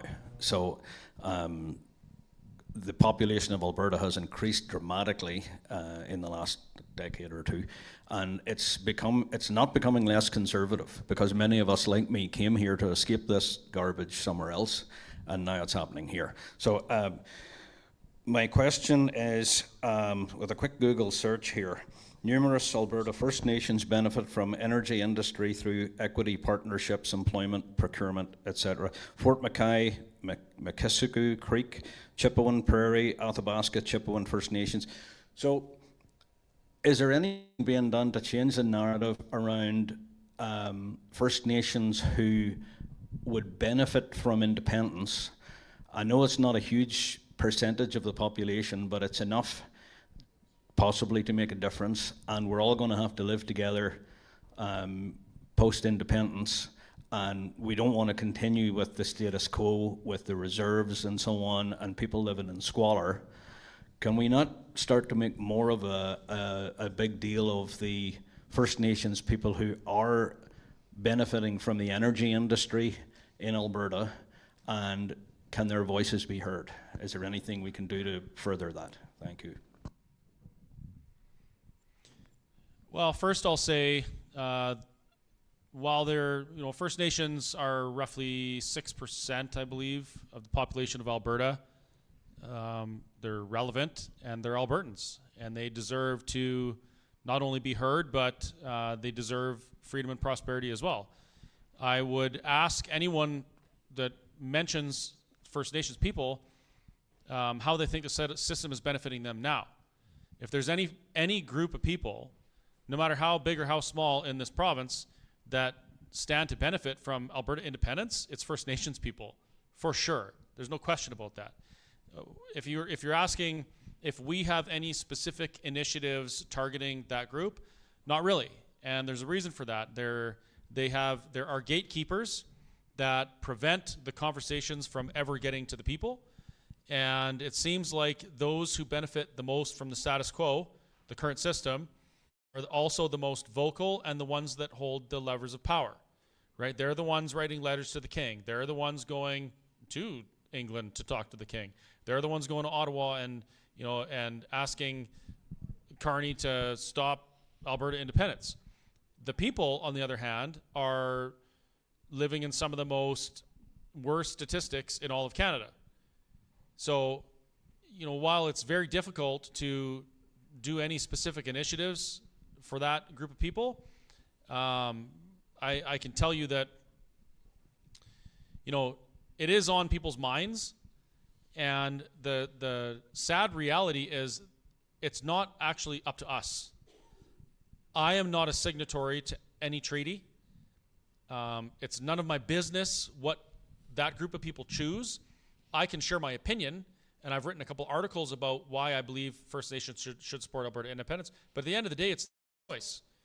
They get to choose if they want to get rid of the treaties, keep the treaties, renegotiate, negotiate with the nation of Alberta, whatever. It's totally up to them. And that's all the insight I have, if you can call that insight. I could just add a bit. Outreach is very difficult. As Chris said, they got gatekeepers. I literally have been charged with trespassing for shooting video of the Siksika Reserve off of the highway. We're going to trial at the end of June for that. That's how bad it is, though, because I was pointing out how they got $1.3 billion and it looks like Tijuana in there. So where's the money going? And they don't want people asking. And it wasn't the reserve that charges me. It was the chiefs. It was the councillors, because they know where the $1.3 billion went. But we need outreach onto those reserves, because it is hard to get through. You will literally run into things like that, like being charged or getting in trouble. I hope the only people who can really speak to somebody in a reserve is somebody's already got connections there. And if there's people in the room who do have it, it'd be good to be able to reach out how you can, because you got to get past those chiefs. I despise it when legacy media says, oh, First Nation said this, First Nation said that. No, a bunch of chiefs said that. I don't know what the people on the ground said. We never hear from them. And anybody who's been on the reserves, as Chris pointed out, knows that the status quo is not serving them well at all. So I do invite, when I'm talking about people going out to reach out and spread the word on independence, if you've got connections on the reserves, by all means reach out. And if you don't got connections on the reserves, don't try going to knock doors on there. You're going to have a real bad time. I've noticed too in the last week even just that there's been a couple Indigenous fellows come out on social media and advocating for Alberta independence on their own forums and saying that the chiefs in their places don't speak for them necessarily. And then other people have brought up that canvassers that had set up close to reserves did have a lot of Indigenous coming actually to sign the independence petition as well. And then just another thing that I'd been thinking about, that it's maybe kind of a unifying concept for all Albertans going forwards, whether you're on the reserves or not, is that we don't currently have property rights protected in the Constitution. And as much as I would love to have property rights definitely protected as we go forwards, maybe that's something that might help to break some of the cycle that's been going on reserves as well. Maybe property rights is a ticket for everybody to experience more freedom, more pride, a better path forward. And to add to that, Keith Wilson in Moreville was stated that the most performing canvassers are Métis, because of how Canada has treated them, basically. So and this is another comment that we hear on town halls, not just on independence, but in general. I think in Okotoks as well, when Cory Morgan was talking about the land acknowledgement stuff, there was a gentleman over there from the Siksika Reserve as well who was saying that the conditions were terrible over there, right? So we're going to the next question, and then another one here. If you got any questions, just raise your hand. We see a gentleman over there. We'll go after that. Go ahead. I'm just wondering about the pension, particularly CPP pension from the federal government, and then like OAS, that could be handled by Alberta, or how would the pensions, how would you see them working? Well, the CPP, we've overpaid drastically into it, so there's a lot of money sitting there. When you look at, a really great document to look at for all of the economic questions is called The Value of Freedom. Some of you might be familiar with that. It was put out by a group, and it's on the albertaprosperity.com website. And it's a fully costed fiscal document for a sovereign Alberta. So it addresses CPP and OAS in there as well. But the numbers that they're showing is that CPP, if we bring it back to an Alberta pension plan, the payouts would actually be double what they are now. So we would be treating our seniors twice as good as what they're currently getting with CPP, but the contributions would only need to be halved. So we wouldn't be taxing our working population nearly as much either. And that's in there. It's a public document. It's been out for about a year, reviewed by economists and open to the public for feedback. So I would trust those numbers quite a bit. And OAS is a big one people keep asking, and that's a government federal, basically a federal program with an entitlement. It would have to be replaced because there's too many people dependent on that supplement. I mean, that's just the way it is. And a lot of people, pensions, the number one question actually we have at these typically.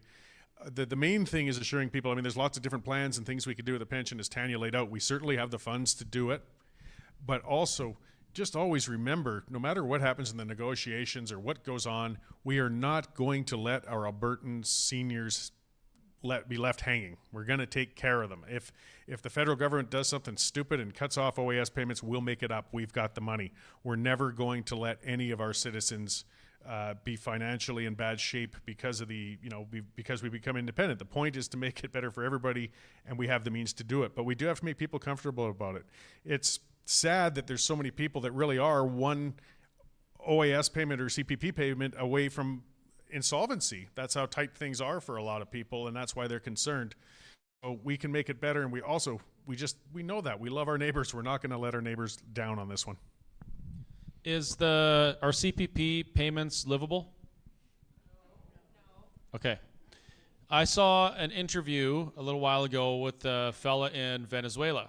And this hits close to my heart because I've experienced this, and I'll tell you more about that in a second.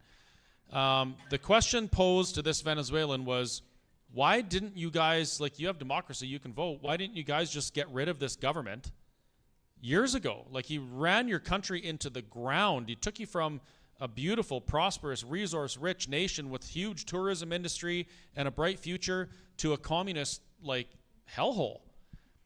And he said, because the government gave us food and told us that if we didn't support them, the next government might not, and we wouldn't get that food. And it wasn't good food. A lot of times it was spoiled. It wasn't enough, but it was more than nothing. Now we have some forever Canadian people coining the term hands off my CPP, telling people that in an independent Alberta, you're going to lose your CPP. Well, they're saying, if you support anything other than the status quo, we're going to take away your bread box. We're going to take away your food box. And even though it's crap and it's not really sustaining you, it's better than nothing, so you should support us. That's the fear campaign that's been used for thousands and thousands of years, just dressed up with different things. Now, just real quickly, I'll tell you why this is close to my heart. I worked in Colombia in 2017 and 2018. Or maybe even into 19, I can't remember. It's a blur. But anyway, I would fly into Bogota, and then from Bogota, I'd fly to my field office, and close to my field office. The airport there, it was a 3-hour drive to my office. And upon occasion, we would drive through like thousands of people walking with, bedrolls and like hobo bags, on the stick or whatever, walking, some of them with bare feet. And I was like, what is going on here? Like, is this some sort of pride parade? But then no rainbow flags? I couldn't help myself. Nobody laughed. Sorry. Anyway, it was Venezuelans walking from Venezuela through Colombia into Ecuador, Peru, whatever, wherever they were going. So I witnessed this firsthand. I witnessed the result of people failing to take control of their sovereignty and chart their own course forward. And this occurred for months. When I first got there, they were much closer to the airport, and then after a month, they were kind of getting close to my field office. One day, I go drive down the lease road, and the jungle's cleared. There's like tarps up in this little shanty town. I'm like, what the heck is going on? The Venezuelans had arrived there, and they just set up camp and do whatever. And after a couple days, I'd be driving to work, and I would see young girls sitting in chairs on the side of the road. And you don't even want to know the answer I got when I asked why those girls were sitting there after a few days, but you can imagine. This is where things go when people fail to think critically about their civic choices. You know, when they let other people make the decisions for them and think that they're going to let someone come and save them from the impending disasters that are facing their society. If you can't even comprehend that unless you see it. There's no way I would have, I mean, I knew it was occurring, but until I saw it, I couldn't process it. Just like when I couldn't process the idea that a Canadian citizen could go to jail for protesting. Well, that doesn't make sense. It must have done something terrible. Until I was lying in jail for protesting. So we have to ask ourselves, you know, how much of this stuff do we have to actually see firsthand and experience firsthand before we start to shake off the apathy and become civically engaged and take control of our future? He's one question at the back there, and then Max will be right back. Considering the state of our public school system, which is essentially a overfunded charade at this point, what would that look like under independence? Also taking into account most Albertans can't really afford to homeschool their kids. Well, if people don't get involved, it's going to look exactly the same as it does now, because it's a provincial jurisdiction and our provincial government manages it. So unless we're involved and we're kind of spearheading the changes we want to see, nothing will change. And that's the reality of an independent Alberta. Alberta independence does not guarantee anything.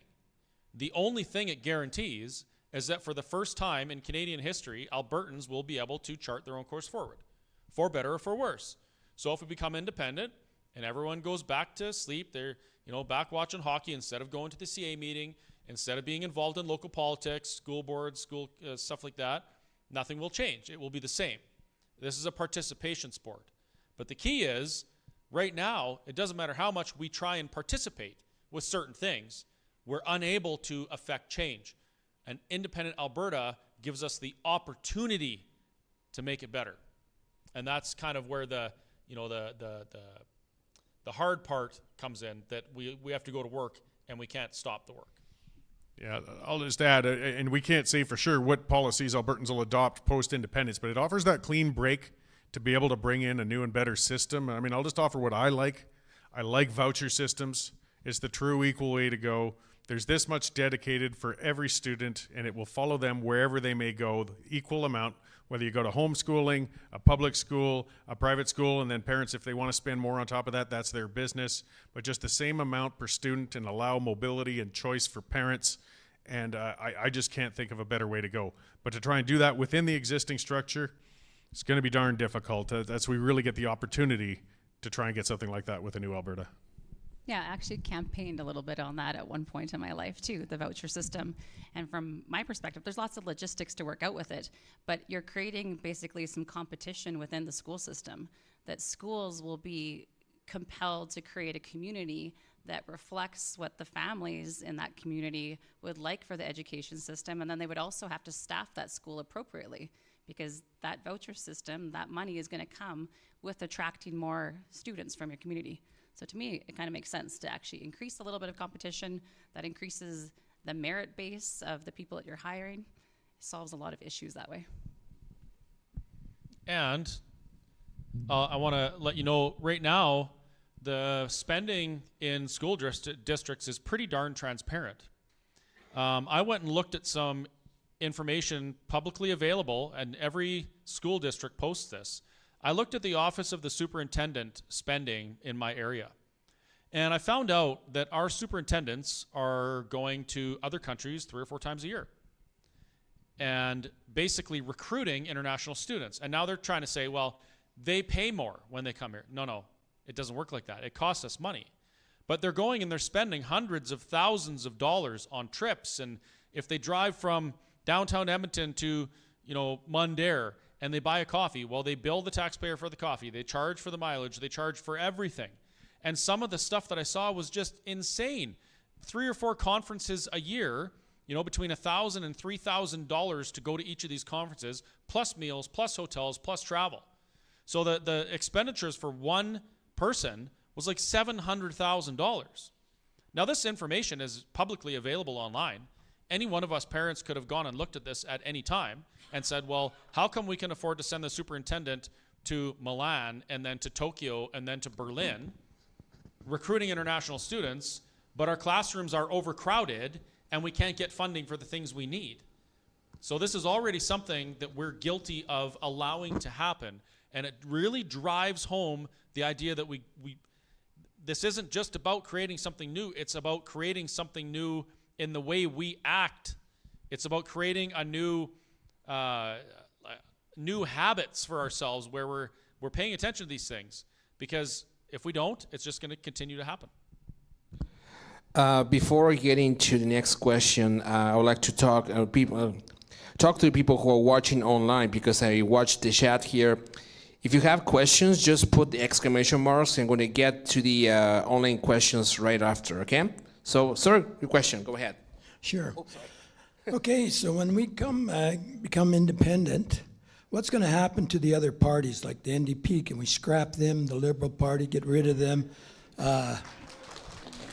Like, could we vote then for our own representatives to run the Independent Party of Alberta, or how's that going to work? Well, it wouldn't look anything like it does now. So the way it would go would be referendum, successful, negotiations begin, negotiations fail, declaration of independence. Constitutional convention, we choose our form of government. We choose how government looks. So the idea that any of the existing parties would just automatically move into the new nation of Alberta as they are now, that wouldn't happen. They would have to follow the new rules that we've created for them, for the party system, for governance, whatever. So it's, it would be whatever we collectively decided that it would be. Yeah, just to add, in a democracy, and we want to have one, and we want to have a free one, that means we'll still have the right to have parties put out stupid ideas and run on them. It's up to us to stay engaged and make sure they don't win again. Again, the responsibility comes back to us. The NDP and Liberals will only disappear if people stop voting for them. And I hate to say it, but some Albertans still do. So somebody I spoke with, I can't remember which meeting it was, but she was English, and she was talking about with Brexit. And part of the mistake they made too, though, is they got there and they won the referendum, and then they took their hands off the steering wheel and the gas, and then they just let it go to hell. The work doesn't stop the day after a yes vote. It doesn't stop after we get a new constitution and we get a new system and we get a new government in power. We've got to remember this and stay an engaged population for generations from now, because when we take our hands off the steering wheel, we know where it's going to go every time. So those parties, I hope they vanish, because they're vile, but it's up to us. Next question. How are you going to make sure that when we have the referendum, that the vote isn't going to be messed with? And what kind of people? Who's going to oversee that? I love this question. Oversee that. This is an awesome question. The answer is you. You are. If you're concerned about the integrity of an election or a referendum or whatever, it's nobody else's job to be involved and make sure that it's legit except you. And anybody can do that. Anybody could scrutineer, anybody can volunteer, anybody could count, those types of things. So again, it's a participation thing. It's not me that's going to make sure that it's legit and on the up and up. It's you. Yeah, and just for people who might not be familiar with elections, I mean, a lot of people haven't participated. Scrutineering means, though, anybody can register and go in, and it's actually a good system. I've seen it in other elections. You can be there from the moment in the morning when they open the ballot boxes and seal them to show you they haven't been pre-stuffed. You can be around to watch the whole process all day to make sure you didn't see the same person coming over and over again or any funny business. You can be there when those boxes are open and literally be there as they count. And it's very tough to game that system, and there's not going to be any electronic counting. Smith already said that. The only way it can be gamed, though, as Chris said, is if we don't go in and watch. So it's a good system, but only if we use it. Next question. I've had people ask, well, how can we stop the corruption in this government in Alberta, Independence Alberta, as like the crap that we're getting in Ottawa. So one of the things that we can do is don't take your hands off anything, but get involved. That's the only way we can keep the corruption out. Because if we don't see what's going on, we don't get involved in what's going on, we might as well not have an Alberta independence because we're going to be the same as we are right now. Yeah, that's exactly right. And if we want to have a democracy and a new system of government that brings the power back to the people have to be ready to embrace that power and act responsibly with it, right? So I think that's a very good point. One other thing, though, is one of the reasons why we see the corruption we do and the scandals we do with no accountability is because the system allows it. It's because the system wasn't written by the people who suffer the consequences of the corruption. It was written by those who want to engage in the corruption so that they can milk the people. And this is flipping the table. This is saying, no, no, no. We, the people, are going to tell those who wish to govern us the way in which they may govern. And these are the terms, these are conditions. You don't like it? Piss off. Pardon me. That's the difference. A constitution by the people, for the people, versus a constitution imposed on the people, which we have right now. Actually, I seen one proposal, or it was proposed, that we could actually have another branch of government. And when I first heard that, I was like, oh my gosh, not another branch of government. That's the last thing we need. But this one actually I thought had merit because it was more of like an overwatch branch of government that would be elected, but they would be tasked with the specifics of making sure that it sticks within its budget, or making sure that our judicial system acts to interpret the laws the way Albertans want to, and then also having the power to remove the people that act outside of that. So if they're overspending outside of our budget for Alberta, those people could be removed or call an election, and all of them would be elected. So the power comes back to the people, but then the responsibility also of electing the right people and making sure that we're acting with that responsibility. We're going to the next question. I have a question about the military. What happens to the army bases? The military bases? Yeah. There's a lot of federal infrastructure that we have to like account for in it. And again, I'd refer you to the value of freedom because it goes through all of that as well. And Keith Wilson does a really great job of actually explaining a lot of it too, that we're not creating everything brand new here. It's more of just a transition phase, right? So there is military bases here. We have to account for the cost of purchasing that infrastructure, of making sure that those people are hired and paid for by now a new government of Alberta. And then Canada is going to have their list of things of what they think Alberta owes. And then it's just kind of okay, well, here's what the balance is at the end. And someone kind of cuts a check and it balances out that way. Obviously, we'll need to have a military. In our proposed budget in the value of freedom, which obviously is going to be ratified by Albertans, ultimately get to decide this in the end, it's proposed that 3% of the budget, of the federal budget of a new sovereign Alberta, goes to the military every year. So you just know that there's that exact amount of spending that's going to that. And I think we can do probably a much better job of treating our military and our veterans with a higher level of respect and the honor that they deserve.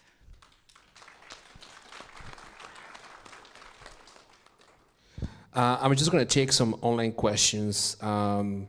This is from Bertolet 93.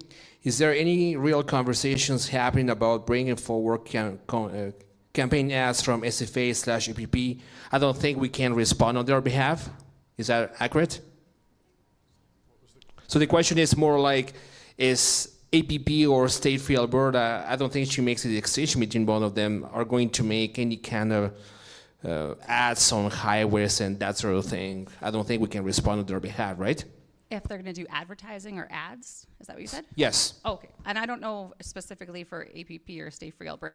APP is kind of in hibernation until after the petition campaign comes out or is finished anyways.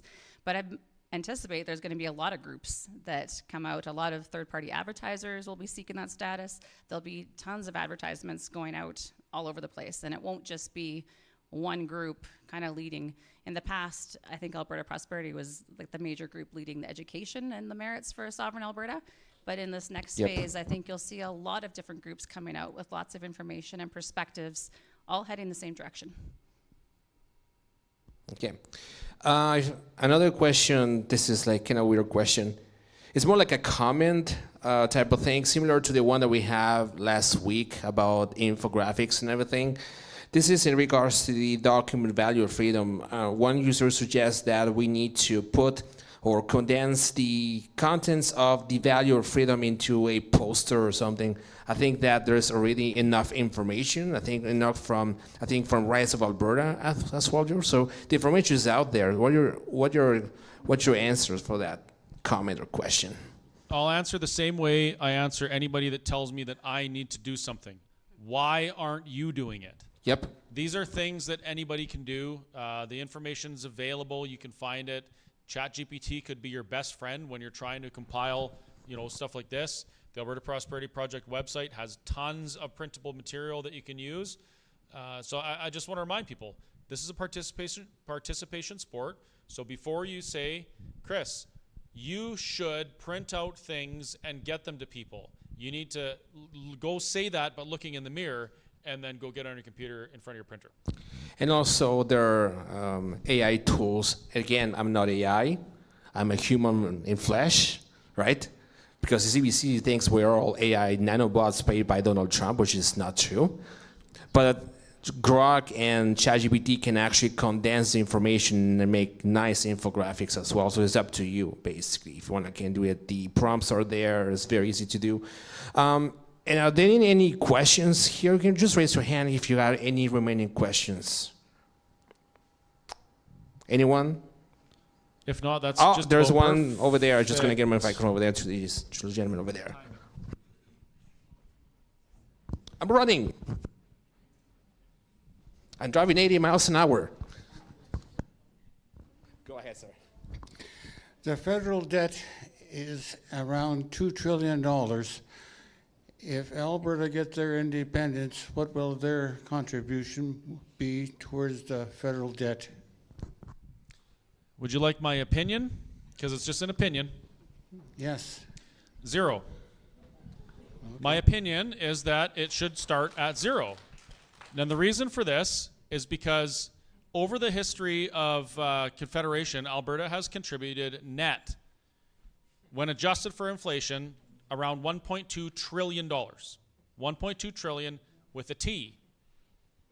And that entire time, we have really not gotten much say at all in how the new debt is incurred. As an Albertan, were you okay that the federal government doubled the money supply and halved its value? Were you okay with what they did over COVID? Yeah, we've been paying and unable to influence how the money is spent. So I would start at 0. But the more realistic answer is this is one of those negotiation terms, and it's going to be bean counters looking at these things. For instance, we overpaid just about $400 billion to the CPP. So, if we put that against what Canada said our share of the national debt was just by population, well, maybe we're at 0. I don't believe that would be a good outcome, but it's a possibility, right? So the realistic answer is it's a negotiated thing, but I would start at 0 just looking at how Alberta's paid in the past. Perfect.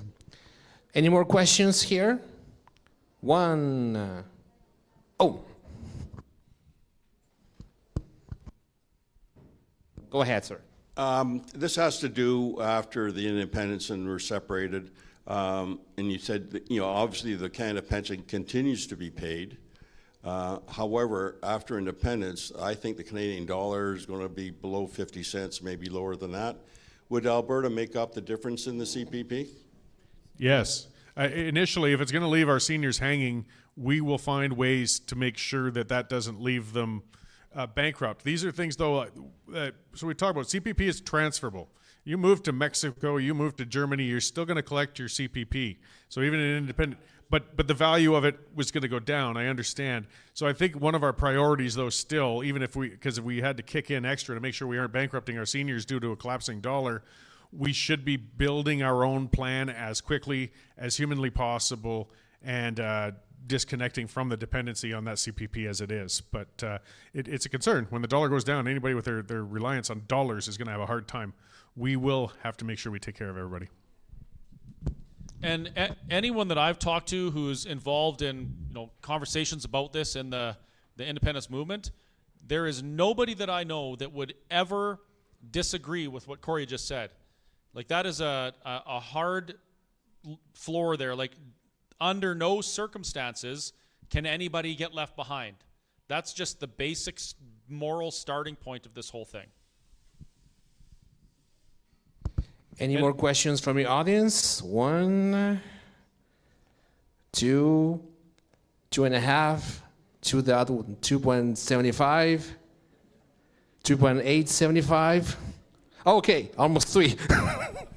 I'm going to 6 digits now. Okay, go ahead. One real quick question. Does anybody have any idea what gun control is going to be like once Alberta is independent? An armed society is a safe society. But again, it's my opinion, and I will advocate very strongly for that. Any other more questions? Don't be shy. That's actually okay. It's 9:30, so Yes, that's absolutely. perfect timing. Perfect Absolutely. timing. So I would like to thank you everyone for coming in. That was a blessing despite the wind that we have here. I know some people in my audience actually lost power because of the weather. So I'd like to thank you everybody to come here. Have yourself a nice trip home. Be safe. Watch for deers. And I'll also thank you everybody who was watching online on either Freedom Canada stream, because I've seen some people on the back watching the stream, which is kind of odd. And Chris Scott's stream as well. So thank you very much for listening. Oh, by the way, we absolutely need help packing the chairs. And no. Hold me a second. Go ahead. Yeah. The hall board said no putting the chairs and tables away. They want to do it themselves. Okay, so no action required then. Yeah. Okay. But there's still pierogies for sale. Oh, well, pierogies, bring them. We need those pierogies gone and at somebody else's belly. Oh, thank you very much. Somebody says, thank you guys for doing everything we were doing. And thanks for the super chats who are watching online. That was very helpful. And we'll see you next time.